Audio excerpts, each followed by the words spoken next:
Yet another episode of This and That. This and that with Ola and Jazz. Yes.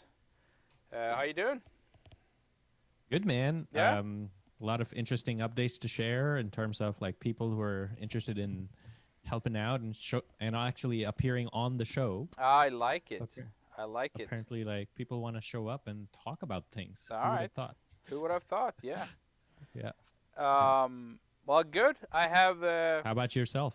good. I got a couple of new things that I've been working on. Nice. Not as much as last time, but a little bit Hmm. to show you. Totally. Should we start with that, and then I'll just chime in with like my little add-ons here and there. Yeah, absolutely. Okay. Let's start with that. So, this time I have, well, you can't see what I'm doing because I need to share my screen. Let's try that. And share. One of these days I'll figure out how to do this smoothly. All right. So last time I'd worked a bit on the bit of automation, like that deployment pipeline build slash deployment pipeline, starting to figure out like how to deal with templates and whatnot. This time around, I thought I wanted to work a bit on the security, like how do we manage users? Because that's always a pain to like. How do you manage usernames and passwords? And I mean, it can be done relatively easy, but just you create a database and you have a username and a password. Problem is that you have to make sure that it's secure and things are hashed and encrypted, and then you have to deal with like password resets, and people want to they don't want to remember 14,000 passwords, so they rather want to just log in with their Google account or Twitter or whatever, right? So all of a sudden becomes a bit more complex. So I always try to find what we've been talking about since day one, sort of some turnkey out of the box solution. And what I've been tooling around a little bit with is since I started to put things in Microsoft Azure, in Microsoft's cloud platform, I wanted to stick with their a way in Azure to deal with authentication.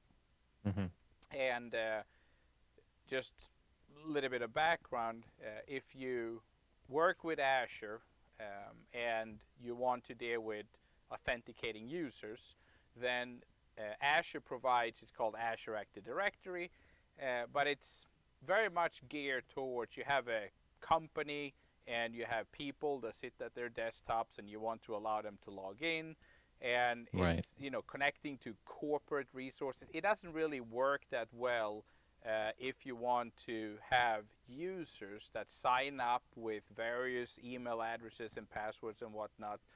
However, what they also have is the Azure Active Directory business to customer. So what I did here is I configured this. I wanted to show you here what I've got going on. And so the nice thing about this is this will allow me to take advantage of Azure to deal with managing the users and the passwords and keeping everything secure. And it also provides me with, I can essentially configure if I want to just use a username and password that the user sets up, when they sign up for the service, or I can say that they also have an option to use their Google account or Yahoo or Facebook, some social platform authentication provider. I can pick and choose how to do that. So, and also it comes with ways of dealing with password resets, if they forget their password, etc. So I wanted to try that out. That's nice. So, in other words, this would be the underlying technology for the membership part for anyone who signs up for Social Nexus to start their thing. Exactly. This is what's going to make it possible. Yes, exactly. Okay.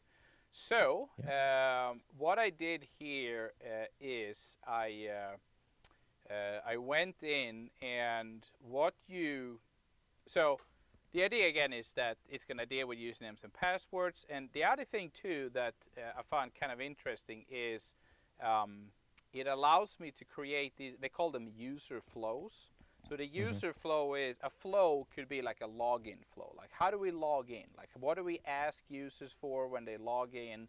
Well, it's going to be a username and a password. Well, what do we ask the user for if they sign up? Well, we want to get a first name, last name, you know, address, whatever information we want. You can create those flows, and you Mm. basically just say this is the information that I'm interested in, and then this provides the screens for me. So let me show you an example here. So what I've done is I have registered an application. I am saying that I would like to when a user log in or after they have successfully signed up, then I want them to be taken to our application. So this is what I showed you, what we looked at the other week, right? This is ultimately where they should Right. come, right? Um, They and should end up here. Right. exactly, Yeah. they should end up on their page and whatnot. So I registered that application. I said, hey, this is where we're going to end up. And then I go in and I create this user flow. And I created a user flow here that is I called it the onboarding flow. It perhaps is Uh-huh. the login slash onboarding flow. And Mm. here you pick and choose what information that you're interested in. So you can pick and choose, which attributes that you want to collect. So I just went ahead and they have some predefined ones. So you just check off and you say that when you sign up, these are the things that I'm interested in. You know, email address, first name, last name, just to kind of grab something. Mm. Mm-hmm. And then you can also configure identity providers. So this is where, so you always have the ability to create an account that is managed by Azure. But then you can also go in and say, in addition, I also want to allow for users to sign up with Google and Facebook and whatnot. So I went ahead here and I registered Google. So somebody can sign up with their Google account. Is that what the manage identity providers thing does at the top? Is that where you can add, like, let's say Facebook Yes. or Apple, like, signing with Apple these days is pretty Exactly. popular. They have a Okay. list of providers. So it can be Amazon, Facebook, GitHub, LinkedIn, etc. You pick and choose which ones Got you it. want to use. Mm-hmm. And I just picked Google because that one was kind of easy to set up. Pretty Uh, pretty popular, yeah. yeah. So if we go back here, back to the user flow again, so then you have the ability here to test out. They have this option here to run the flow, basically saying that, all right, so when a user comes, this is what they're going to end up seeing. So if I click on the run user flow, then it's going to show up and it's going to look like this. So this is a login page that we're looking at, and the page here, this is a pre-canned template. They give you a couple of different templates that you can choose from, but then you can also incorporate Mm-hmm. this into your own custom application if you wanted to have more control over what this page looks like. Nice. And then this is just pre-generated. You didn't have to Yeah, write code for it. not a single line of code. It's just define the workflow. Yep. And I guess you could change that like logo at Yes, the top. It probably exactly. gives you an option for Yes. that and all those. Yeah. Yep. Nice. Wow, They, this is cool. yep. Yeah. So I don't have an account yet, right? So I'm going to sign up for an account. So I'll go in here and I'll say, I can either click Google and then it goes and I sign into Google and then it redirects me back and then it pre-populates from whatever I have in Google. It pre-populates first name, last name, etc. But I'm going to sign up with a brand new account here. So this is where it's going to ask me these are the properties that I checked off. I said I wanted first name, last name, postal code, state, province, right? You can ask for more, but that's what it asked me, what I checked off that I was interested in. And a very interesting thing here is because a challenge when you allow people to sign up, right, is how do you prevent like a bunch of bots to sign up for accounts and just like, you know, random accounts that gets created. So one of the things here is I can, when I sign up, instead of just saying, hey, give me your email address, I type in an email address, and before I can continue on with my sign up, it's going to send a verification code. Ah, okay. So it's that extra step where it's going to say, well, before we let you sign up, we are going to ask you for to verify your email. And you can obviously see, but I'm getting it on my phone. So I'm going to type in the code here, and we'll do that. Make sure I get the right one, 969-442. Obviously, this is different every time. So it validates that and it says, yep, that was okay. And now it's going to ask me for a password. And you can set up things like password policies and, you know, length of password and whatnot. And if we go ahead here and we'll continue on. So now I say create. And it now takes me to the application, right? Nice. Once I have signed up. Now, the thing is that another thing that I also control is once you have signed up, then I can say, this is the information that I want to pass along to the application. So I can pass along whatever information I have about the user. That flow can then pass along to the application itself. And if I go back now, and if we look here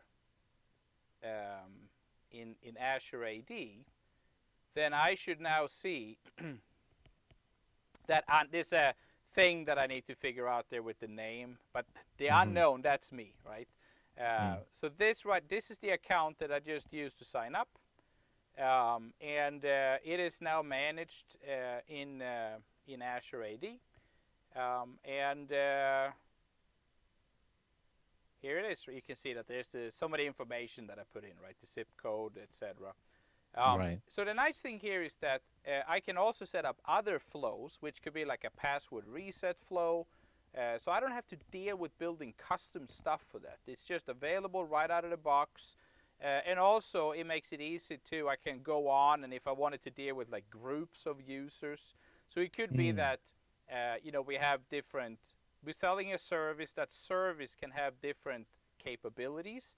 And depending on what the user choose to purchase, I can put them in different groups, and then I can manage like what they see and what they have available based on their group membership, right? So there's another thing that we can do. And I can go and I can, you know, if I want to revoke sessions, if somebody has a login session, I can revoke that. I can kick them out if I want to.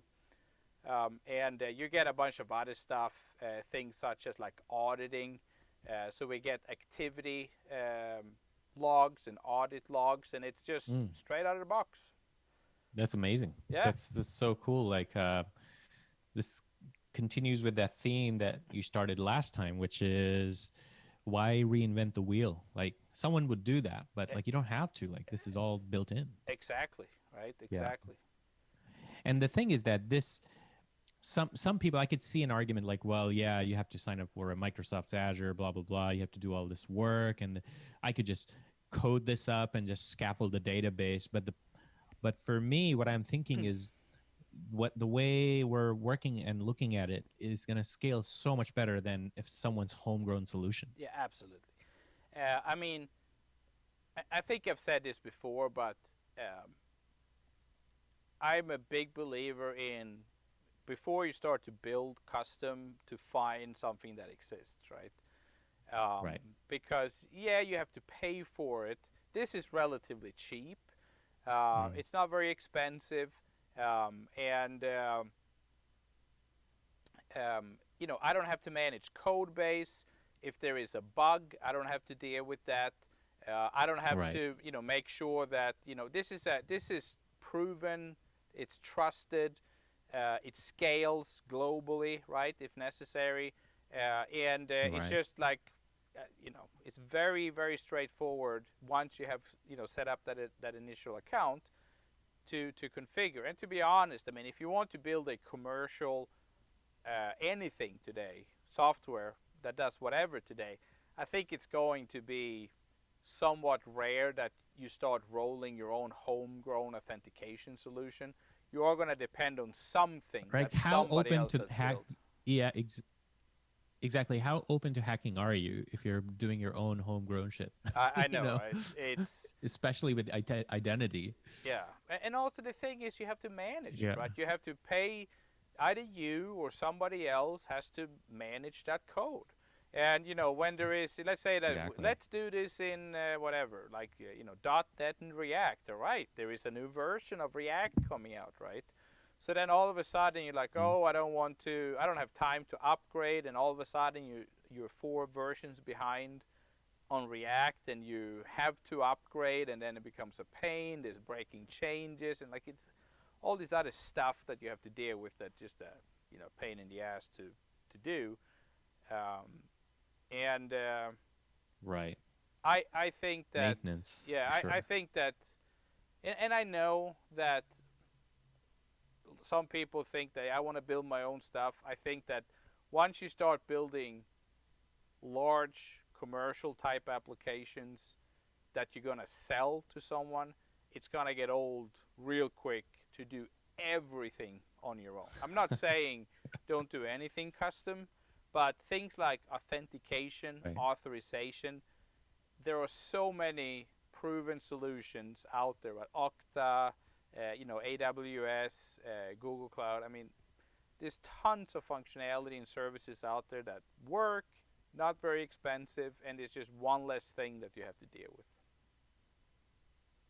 Totally. Yeah.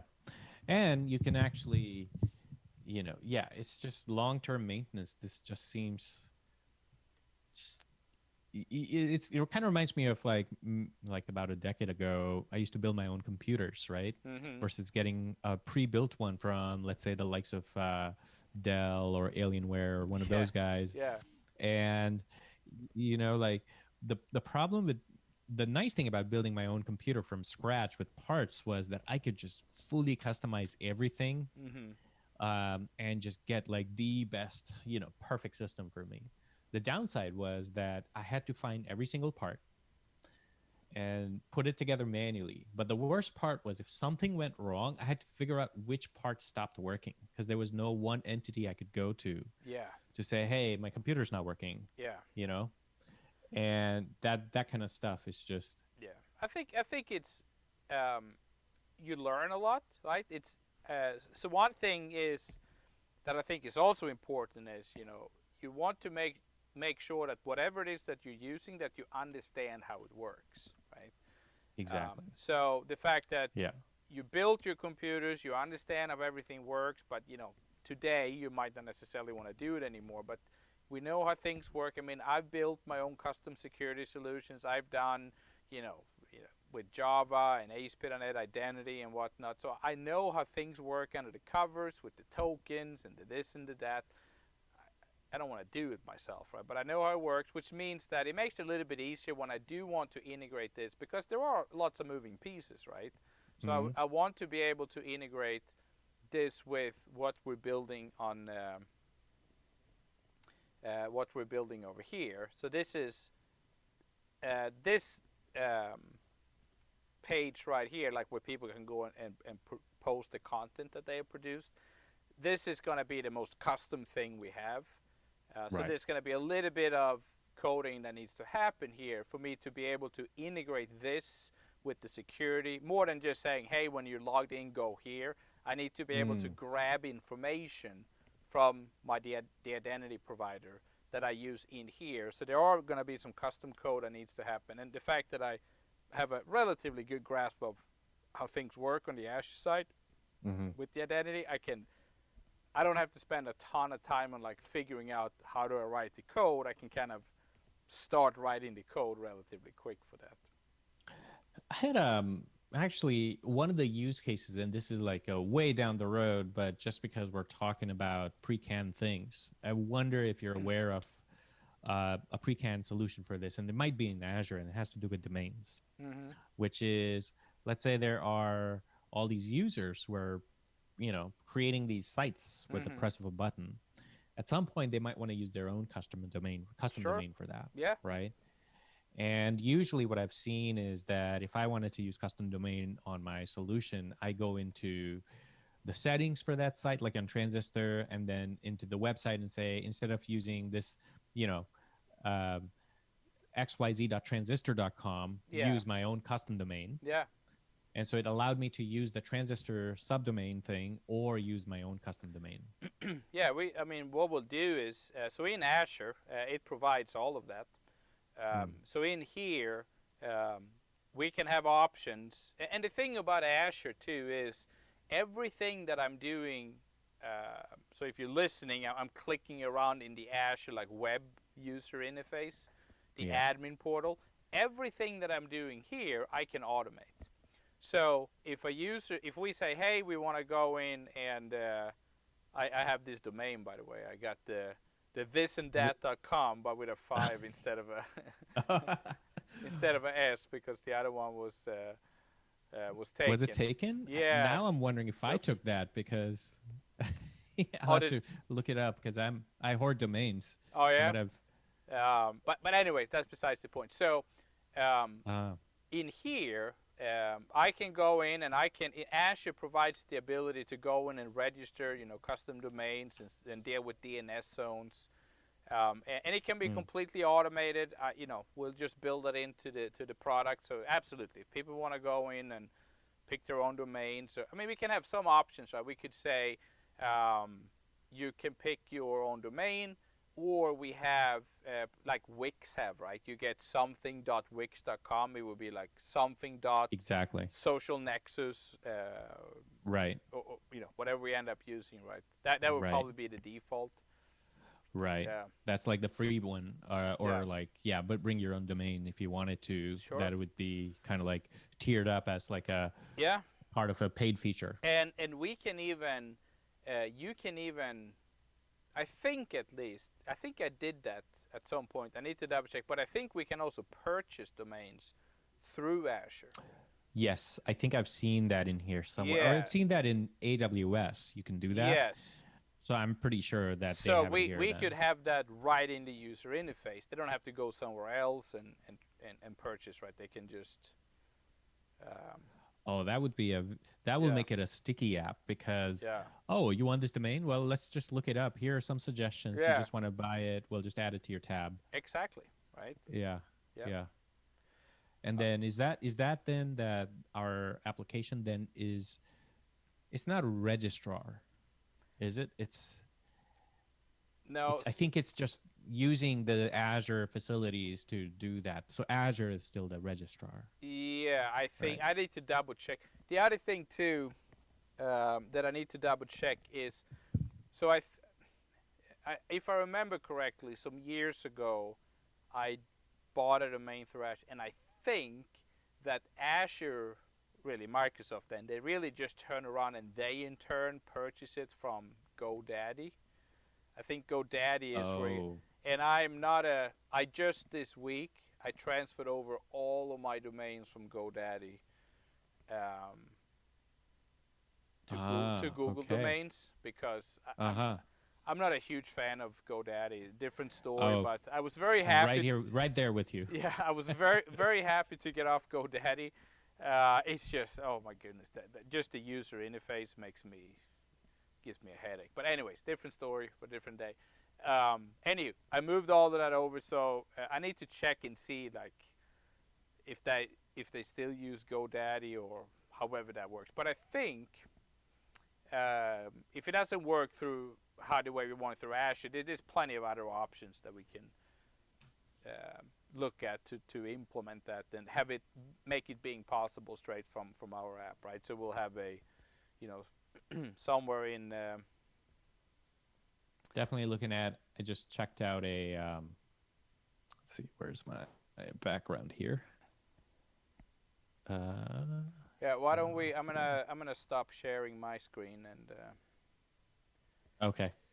I was just kind of like just checking Azure's situation with DNS and like custom domains, and I think I saw some feedback on Azure, but this is from 2013, so I have a feeling the fact that this is at the very top of Google search results. Crazy Asher's I been around switched to so long, right? DuckDuckGo.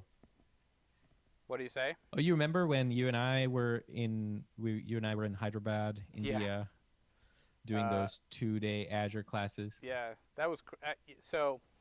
I mean, I still do, and I think you do too. Still teach a lot of Azure, and now there are like several like 5-day long classes doing different things about Azure, like developers, admins. There's AI, etc., etc.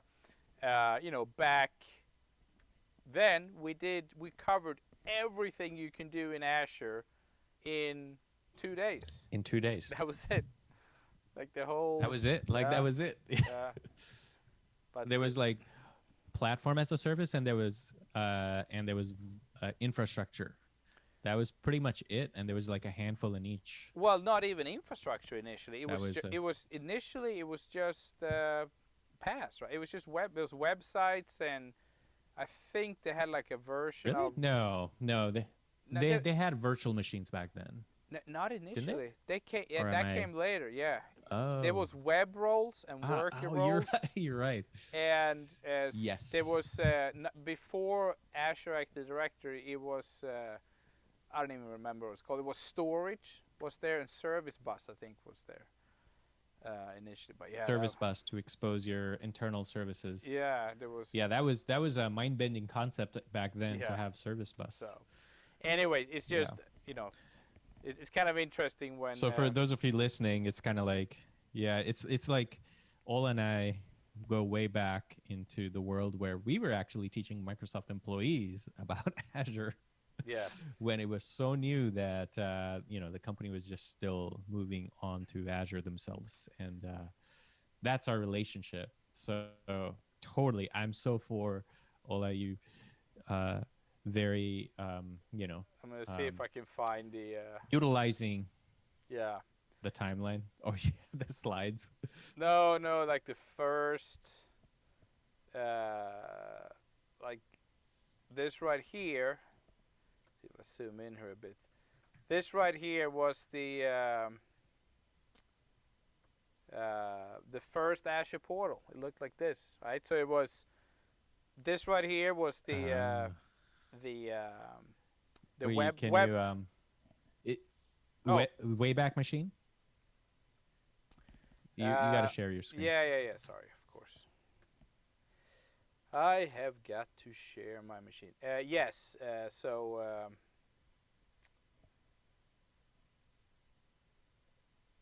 Where is my? Here we go.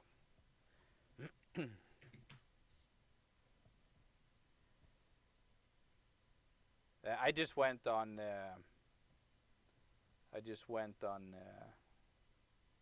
The old web and did a search. So this was back when it was called Windows Azure, right? And, I mean, this was it. This was the portal. So you had this was web roles. You created a service, right? Then you had production and staging. That was it. And then you had a database. Something I don't even remember what that looked like. And then that was it. This was actually even before. That's crazy. This was before they had the service bus, I think. Yeah, I mean, yeah, it was. But this was it. It was Silverlight. Looking at, oh my God. Yeah, there's I think Silverlight was, wow. It's funny now we have web applications, WebAssembly, which is doing something similar. Or, but without this is the Wayback Machine's first snapshot of Azure Portal. Yeah, I'm showing it now. working really hard to retrieve that. Oh, no. There's a big one. 620. Let's see. But anyway, as this is loading up, Yeah. I fully support and like I'm on board with the idea of using Azure because now it has what hundreds, close to maybe like I don't know. Does it have like thousands of services? Not If you thousands, look at all the but products, it that has several hundred um, right? Yeah, services. Yeah. yeah, So I think yeah, what you're looking at there is you're looking at portal.azure.com. So it used to be yeah. windows.azure.com, I think. That was the URL. I see. Okay. So, because yeah, I mean this didn't start until 2014. I mean, Azure was released in 2029 There you go. or something like that. What year is that? This is 2009. Yeah, Yeah, 11 years ago. yeah. Yeah, that makes sense. Yeah, back then. I mean, God, Wayback Machine's slow. yeah. Anywho, This is where all the activity. yeah, So that's great. So we've got a little bit more on the authentication and yeah, membership. There's a way on dealing with custom domains, yeah, and I think like one thing I want to bring up is something we discussed. Like there might be a way to do this so you don't have to have users actually pick a password. And I wonder if Azure B2C allows for that. Would that require like something custom? So you meaning like authenticating with like a authenticator A app? magic link like Slack does. Oh, Yeah, oh, so oh. basically when you sign in, Yeah, you just provide your email, it'll send you a link, you click and then you're in yeah. with that link. I'm sure Yeah. that's a good question. I will look that up, see what happens, if I can figure that out. That would be interesting. Yeah. Well, So we have a bit of we got a bit of automation, deployment. it's awesome. We're looking at some authentication stuff, and yeah, we're piece by piece. We're solid on that front. Yes. Yeah. And now I've got this let's see, I just want to mention a couple of updates from my side. So I've been in talks tomorrow morning actually. I wanted to get her in today, but didn't work out for her timing wise. But she's part of this 5-person UX UI team firm that they run and consult, and she seems to really know her stuff. So I'm gonna have like a just quick context setting chat with her tomorrow. Yeah. And perhaps we could do like some sort of like a special episode with her recording and just have her, like come in and bring like, okay, this is how we would think about the UI and the UX and the user flow and all of that. Yeah. And it'd be something really cool. That sounds like a great idea. That would be fun, for sure. And she so like next Wednesday or at some time after that. She's open next Wednesday. But what I'll do is once I chat with her offline, I'm gonna ping you about figuring a time out that works for all of us. Yeah, we'll do that, and coming up with some sort of a little script on like what we want to do next time. So yes, you mean prepare, not just show up, like just like we've been doing. It's not just this and that anyway. Yeah, it's so formalized. Yeah. God, yeah, we gotta wear a tie. Oh yeah, all right. No, that sounds good. Yeah, that sounds good. And then at some point, I was thinking of so as you saw, like I'm part of this trends group where I was sharing like some of the posts from there yesterday with you. And there's a lot of entrepreneurs just working and hustling, and those guys have access to a lot of some really cool resources and founding mentors and everything else. Like, so it might be cool to bring one of them in for some sort of like a hands-on session. Absolutely. And I dropped this idea in that group, like, hey, how many of you might be interested in helping out if we were doing it live? Yeah. The work was happening live broadcast, and they're like, ooh, I really want to do that. So yeah. So that would be all right. You I know, like it. perhaps like a second developer that helps you out in some ways. Would that be Sure. something you're open to? Yeah, absolutely. And we can figure this out offline to kind of. No, I mean, if I have somebody helping and I don't have to do everything myself, then that's I welcome that. I mean, I think that's what this is all about. We do it all live, right? We'll do We it do it all all live. live. We do it all live, and yeah. Yeah, there aren't that many apps that are this transparent in their making. I don't think. I think we're the first. We are the first. Yeah. Yeah. Uh, Someone suggested, by the way, Ola, that we change the name from this and that to something more formal. why? they're like, when I see this and that, I have no idea what it's about. Well, neither do we before we show up. Good point. Good point. I actually that was my reasoning too with this person. It's like, Well, we don't really know tell where them it's going. tell them that now I bought the domain, so we can't change it because Right. then I have to change the domain. No, I'm just Right. kidding. Yeah. Yeah, I mean we might at some point.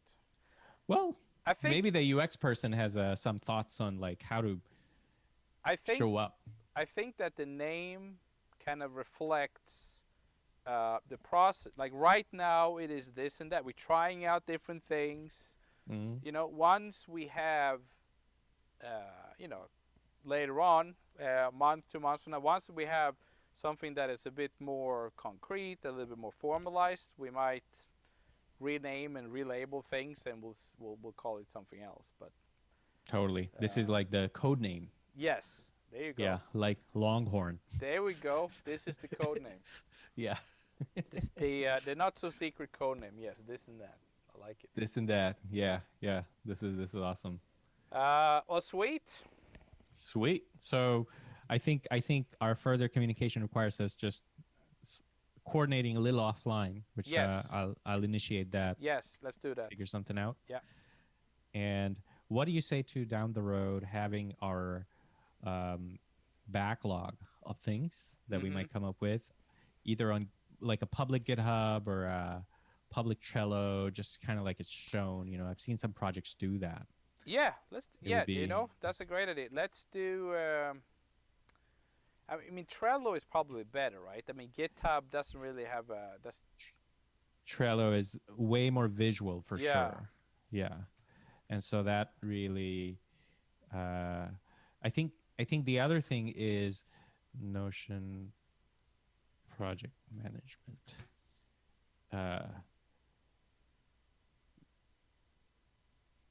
There are some really cool like Canvas is not Canvas. Okay.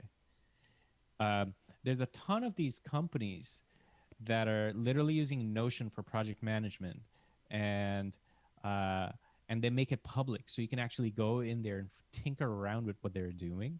all right. Just make it really like, oh, this is what's really happening. So,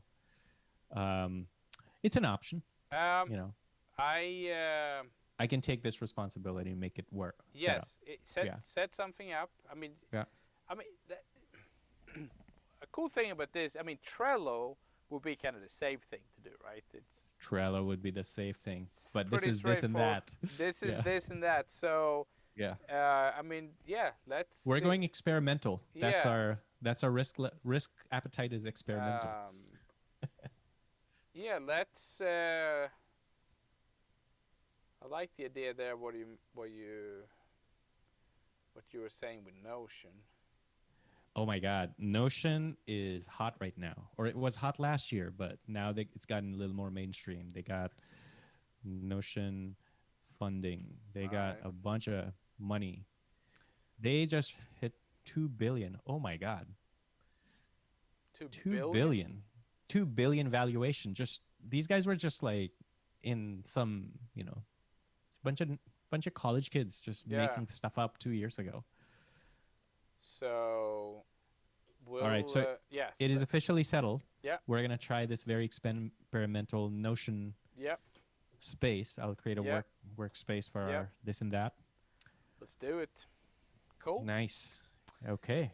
Wow, this is neat. I know. Things Yeah. are happening. Well, I will I'm gonna go finish my dinner. Man, that's dedication. Yeah. Ola is mid-dinner Yeah. between bite number 17 and Yes. 18 Yeah. doing this show. And we'll let's talk offline, and then we'll reconvene next Monday. Wednesday. Yeah. Awesome. All right, buddy. This was a pleasure. Always a pleasure. I'll see you next time. See you next time. Bye. Cheerios. Bye.